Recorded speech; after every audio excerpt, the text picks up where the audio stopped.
Que isso, gente, é brincadeira. Fala, galera, comunidade, estamos aqui no mais uma semana com novidades da nossa EBD. Nós estamos voltando com esse novo formato e a gente está muito alegre, muito empolgado, né, Anderson? Maravilha. Queridos, a gente está muito feliz por essa nova etapa, né, da Escola Bíblica Dominical, todo o planejamento, todo o cuidado da coordenação, né, da escola, através da pastora Márcia Luzia e os professores, pastor Nilber e os demais, né? E a gente está muito feliz aí por essa oportunidade de estar aprendendo, na verdade, né? Nós como professores sempre aprendendo. E espero que seja um momento bem agradável, bem legal, bem descontraído, para que a gente possa compartilhar da palavra de Deus, do ensinamento, e que todos possam participar e aprender juntos, em nome de Jesus, tá bom? Nesse período, nós estaremos aprendendo o que é escatologia. Você sabe o que é escatologia? Você sabe o que é escatologia? Vamos ver se a galera aí também sabe. Esperar um pouco para procurar no Google. Pelo menos já ouviu falar, né, Tatiana? Sim, com certeza. Mas escatologia, gente, é o estudo dos fins dos tempos, né? É a consumação final, né, de tudo. De tudo o quê? De tudo que a gente aprendeu da Bíblia, de tudo que a gente aprendeu sobre Jesus, sobre a palavra de Deus no Novo e o Antigo Testamento. A gente queria, para começar, falar sobre a carta às 7 igrejas do Apocalipse, né? E para começar, a gente queria ler uma passagem que está lá em Apocalipse 1:3, queria ler com vocês, dar um tempinho para vocês pegarem a Bíblia aí, ou o celular, o aplicativo. Está lá em Apocalipse 1:3, fala assim: bem-aventurado aquele que lê e bem-aventurado que ouvem as palavras dessa profecia e guardam as coisas que nelas estão escritas, porque o tempo está próximo. Esse tema é um tema bem atual, né, Anderson? A gente tem visto muita gente falando sobre escatologia, muitos vídeos, e tem muitas dúvidas quanto a esse tema, né? Então, a gente tirou, né, sob a supervisão da pastora Márcia Luzia, um período para a gente poder, como igreja, estar estudando, nos ajudando, um ajudando o outro, vocês pensando aí nas classes depois, a gente aqui com a parte mais teórica, os professores, mas também aprendendo junto com vocês, né? Então, antes, João escreveu Apocalipse e Jesus manda ele escrever para as 7 igrejas da Ásia. Onde estariam essas igrejas hoje no nosso mapa? Onde é a localização para a gente entender melhor? Sim, seria na região da Turquia, né, Tatiana, que na verdade elas foram endereçadas aos líderes principais, né, aos líderes das principais igrejas. Hoje seriam os pastores, então? Seriam os pastores e automaticamente, consequentemente, seria passado para o povo, para os membros dessas igrejas. As 7 igrejas simbolizam os 7 tipos de igreja escatológica, que a gente já falou ainda há pouco, que na verdade são as igrejas que vão ser encontradas nos últimos dias, né? Então, assim, nessa nossa primeira aula, a gente vai aprender especificamente sobre a primeira igreja, que é a igreja de Éfeso, né, Anderson? Exatamente. A igreja de Éfeso, nós temos um livro, né, cujo autor é o apóstolo Paulo, que o livro de Efésios, muito rico, muito interessante, e a gente já começa a ter uma base, né, de como essa igreja é.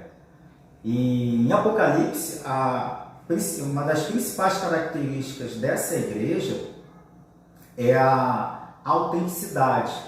É uma igreja que trabalha, é uma igreja de obras, uma igreja que persevera, como nós vamos ler aí no capítulo 2, para a gente entender melhor aquilo que estamos conversando agora. Essa carta da igreja de Éfeso está lá no capítulo 2, do versículo 1 ao 7. Ao anjo da igreja Éfeso escreve: isso diz aquele que tem na mão direita 7 estrelas que andam no meio dos 7 candeeiros de ouro. Conheço as tuas obras, o teu trabalho, a tua perseverança. Sei que não suporto os maus, que puseste a prova os que dizem apóstolos e não são, e descobriste que eram mentirosos. Tem perseverança e por causa do meu nome sofreste, mas não desfaleceste. E aí até o versículo 7 você vai ler, peço para que você leia, né, para a aula com os professores, do 1 ao 7, para vocês conhecerem um pouco sobre essa carta. E lá se encontrava antes o templo da Diana, você lembra? Exatamente.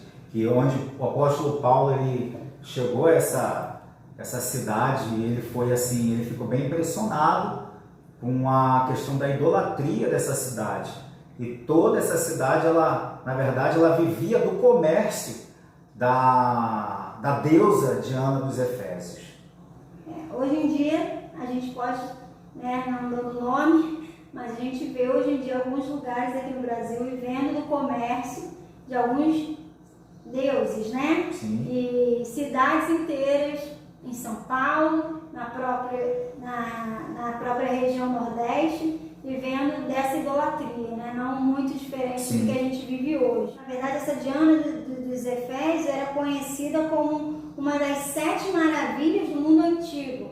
Exatamente. Como se fosse hoje o Cristo Redentor, a Torre Eiffel, a Estátua da Liberdade, mais ou menos isso. As pessoas Sim. iam lá para sacrificar, né, para fazer sacrifícios, idolatrar e, como você falou, tinha a questão o sustento da cidade vinha da idolatria, né? Exatamente. Uma coisa que eu achei muito interessante também, que ela era guardiã, tem uma lenda, né, que Éfeso era guardiã da estatueta de Júpiter que caiu do céu. Caiu, né, segundo a lenda daquele povo. Na verdade, eles eram um povo muito idólatra, né? Aí mistura aí com o misticismo e eles acreditavam nesse episódio aí dessa estátua ter caído do céu como um sinal aí dessa idolatria, né? Dessa deusa, não é? Como você falou, Paulo ele fundou uma igreja, né, em Éfeso, né? E era conhecida como a igreja autêntica. Sim. Né? Então, assim, era uma igreja realmente que era apaixonada por Jesus, né? Ele ficou lá por volta de 3 anos, mais ou menos, e fundou mesmo essa igreja. E a igreja de Éfeso por ela ser tão apaixonada por Jesus, ela tem algumas características importantes que a gente podia ressaltar agora. Lembrando também que essa igreja, o período dessa igreja foi dos anos 30 a 100 depois de Cristo. Hoje, na verdade, Éfeso está em ruínas, né?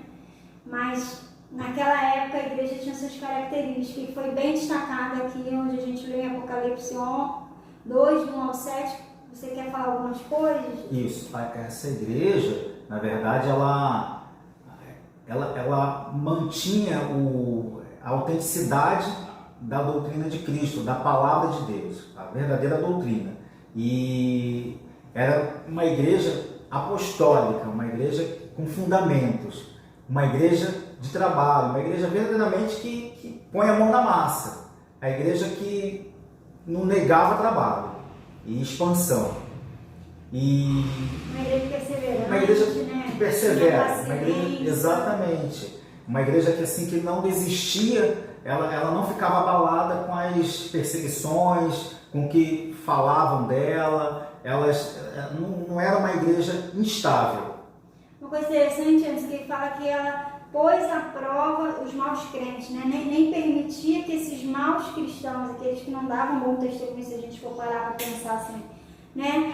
E não participavam assim, nem da comunhão da igreja também. Exatamente. E falou o dia das obras dos Nicolaitas, né? O que é isso?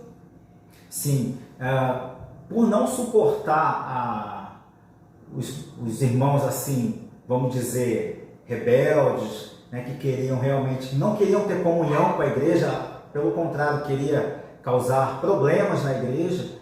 E isso, na verdade, é uma coisa interessante, Tatiana, é que isso o Senhor Jesus ele vê com bons olhos, né? Isso, na verdade, vem como um elogio para essa igreja de Éfeso. Agora, em relação às obras dos Nicolaitas, né? A gente sempre fica, poxa, que obras são essas dos Nicolaitas? E se a gente for estudar um pouquinho, os Nicolaitas, existem muitos estudos a respeito, né, desse tema, né? Os Nicolaitas, e alguns estudiosos levantam uma ideia de que, segundo os estudos, né, que eram discípulos de Nicolau. Isso, na verdade, eu estou falando aqui segundo os estudos, né? Biblicamente não está dizendo exatamente o que os nicolaítas faziam. Mas esses discípulos de Nicolau, eles... e também tem uma outra vertente que fala a respeito desse Nicolau, que ele foi levantado a diácono na igreja de Jerusalém e formou discípulos, e esses discípulos eles tinham como objetivo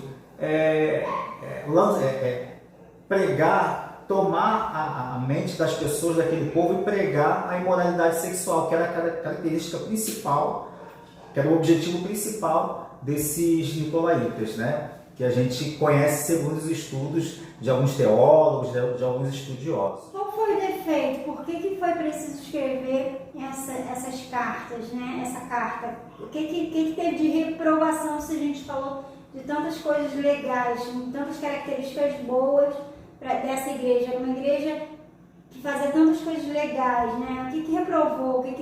Por que Jesus pediu a João que alertasse essa igreja e que alertasse a igreja escatológica, a igreja de hoje, né? A igreja dos últimos tempos?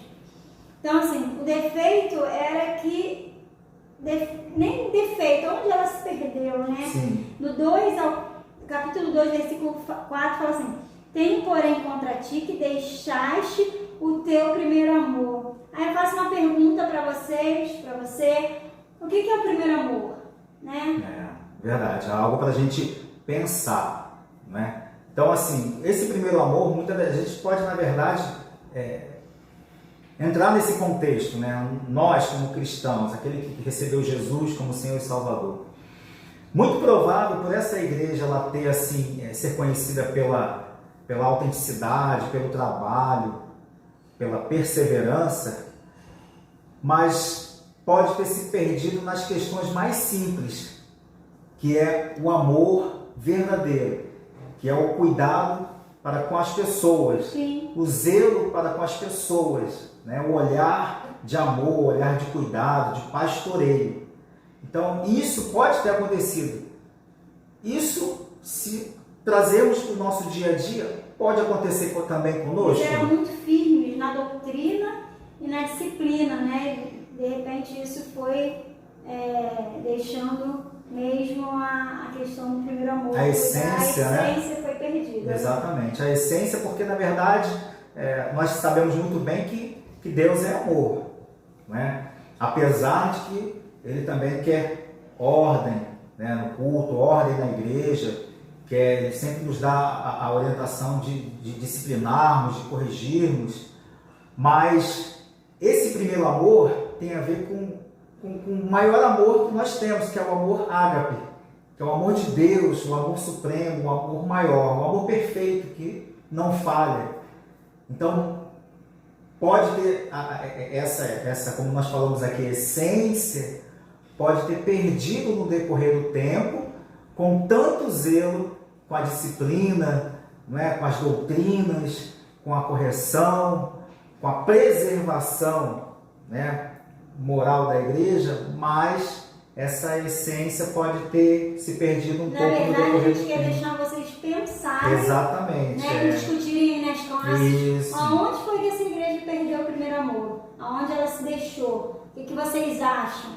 E refletíssemos nós como igreja. Será que nós deixamos as primeiras obras Sim. como igreja hoje em dia? Então, vamos deixar essa discussão aí para as classes, para a gente poder, aonde é que se perdeu o primeiro amor. Então, gente, a gente vai querer ler, aproveitar esse momento com vocês, ler o finalzinho do capítulo 2, 5, 6 e 7, fala assim: lembra-te de onde caíste, arrependa-te e pratica as primeiras obras. Se não te arrependeres, brevemente virei a ti e removerei do teu lugar o teu candeeiro, se não te arrependeres. Tens, porém, a teu favor que odeia as obras dos nicolaítas, os quais eu também odeio. Quem tem ouvidos, ouça o que o Espírito diz à igreja. Ao que vencer, darei direito de comer a árvore da vida que está no paraíso de Deus. Legal. E é interessante que o nosso Senhor, né, ele dá uma nova chance a essa igreja, dando um conselho. Gostei muito desse verbo aqui que ele fala, lembra-te. Tem a ver com reflexão, né? Tem a ver de voltarmos os nossos pensamentos, as lembranças daquilo que realmente importava. Aquilo que traz esperança. Exatamente. Dá aquela alegria, daquela paixão, daquele fervor que movia, né? A igreja. Exatamente. Esses conselhos é justamente para isso, lembrar de onde ela havia caído, né? E para arrependimento, Que é o principal. que é o principal, né? Exatamente. Que é a essência dessa carta, é o E arrependimento. voltar a praticar. Se a gente se arrepende, a gente volta a praticar aquilo que a palavra de Deus Sim. nos afirma, né? Então, Verdade. assim, arrependimento é a essência do Evangelho, né? Primeiro a gente se lembra, Isso. depois arrepende e volta a fazer aquilo que é certo, né? Sim. Voltar para o alvo, né? Estavam fora do alvo e volta para o alvo. Interessante que ele fala que se tudo isso der certo, se elas fizerem isso, aí sim, Tem um prêmio. aí o vencedor Tem um prêmio. vai comer, né, da árvore da vida que está no paraíso de Deus. Lá que está lá em Gênesis, né? Sim. A árvore que não comemos, né? A árvore da vida. Por causa do pecado que foi Sim, retirado. Então, assim, muito interessante. Hoje, como igreja, a gente precisa parar para pensar na nossa vida como cristão, né? Em que a gente caiu. Mas a gente pensa quando a gente pensa em pecado, onde você caiu? Caiu, né? A gente pensa em pecados escandalosos, né? Sim. Não perdoou fulano, traí minha esposa, coisas assim. Mas não é isso, né? Fala do primeiro, de voltar às primeiras obras. O que você deixou de fazer. O que você hoje não tem feito, né? O que você acha que não tem nada a ver. Tatiana, uma coisa interessante, que nós estamos vivendo nesse momento, né, de isolamento social, e não tem nem desculpa pra gente não lembrar. Pra gente não lembrar, não ter tempo para lembrar. Para refletir. Para rebobinar a fita, né? Muitos não conhecem esse termo, né, que é bem antigo. Os adolescentes nem sabem. Os adolescentes eu acho que não sabem. Mas a gente, na verdade... Os mais antigos... com certeza. Então assim, eu lembro. Voltar algumas cenas, né? Sim. E assim, ele fala, lembra-te, reflita, pare e pense. Então, nesse momento que nós estamos vivendo, de isolamento social, nós temos tempo para isso.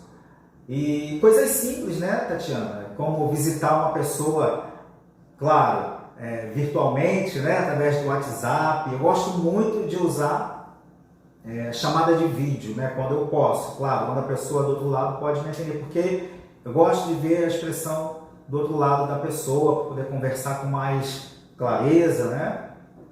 E nós temos essa oportunidade de visitar alguém, de mandar mensagem para aquela pessoa que você não vê há tanto tempo na igreja, né? E muito mais coisas. Isso a gente, na verdade, quer deixar vocês pensarem, na verdade. Pensar em tudo que nós falamos, refletir e a gente fazer um grande, não debate, mas um grande... uma conversa, Uma grande conselho. Exatamente, né? Então, exatamente. Nós queremos fazer vocês usarem aí, como enfermeiro fala massa cinzenta, eu falo muito para os meus filhos, usa o cérebro, pensa. Sim. Mas vamos usar essa nossa cabecinha para a gente poder refletir tudo isso que a gente aprendeu hoje. E lá na classe, no domingo de manhã, a gente está cheio aí de perguntas, ou de revelações, né? Isso. Ou de esclarecimento. Porque eu sei que tem muita gente boa aí que gosta de estudar. Exatamente. E eu creio que vai ter muito mais, assim, a gente tentou resumir aqui o conteúdo, mas você, né, através dessa leitura, né, dessa mensagem, desse estudo, dessa aula, vai ter a oportunidade de pegar muito mais material e se aprofundar naquilo que nós conversamos aqui. E com certeza, quem ganha nisso tudo é o corpo de Cristo, através dos ensinamentos, através do conhecimento, né, de Deus, e a gente vai estar aberto aí para aprender também com vocês, com certeza. Queremos agradecer a vocês e bom estudo aí na classe. Isso, e estudem mesmo, venham com gás, que vai ser uma benção, a gente vai estar aprendendo, como eu falei, a gente vai estar aprendendo aí com vocês também. nesse novo formato de estudo, de escola. E isso é só o começo, né? Como o apóstolo ele fala. Um abraço, gente. Deus abençoe vocês.